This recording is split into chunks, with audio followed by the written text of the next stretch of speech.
Most people assume that if you want serious bass in your vehicle, you need a massive, trunk-filling amplifier that weighs as much as a small engine block. But then you pick up this little cube from Taramps, and it honestly makes you rethink that whole idea.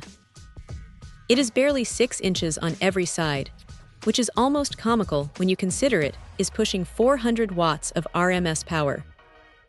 You could practically hide this thing under a seat or tucked away in a glove box, and it would still have enough juice to wake up the neighborhood. What really stands out is how it handles the low end.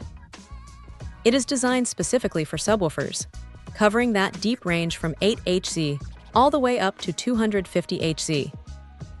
Most full-range amps try to do everything and end up sounding a bit thin, but this one stays focused on the heavy lifting. When you dial in the subsonic filter and tweak the bass boost, you get that tight, punchy response that makes a track feel like it is actually moving air inside the cabin. It is surprisingly efficient for its size, though it does like a steady diet of power. It is happiest when it is getting a solid 14.4 volts, so if your electrical system is a bit tired or your battery is on its way out, you might notice it struggling to keep up during those really demanding bass drops. That is the one thing to keep in mind.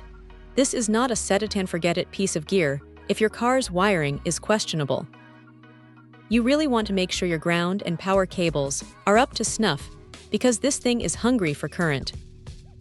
The build quality feels solid enough, though it is definitely lightweight, which is a trade-off for that compact footprint. It is not going to win any awards for heavy-duty heat sinking, but for the price and the sheer output, it is hard to complain. The inclusion of both RCA and high-level inputs is a nice touch, too, because it means you can integrate it into a factory stereo system without needing a bunch of extra converters or headaches. It is not the most sophisticated piece of audio equipment ever made, and you won't find a ton of fancy bells and whistles on the chassis, but it does exactly what it says on the box.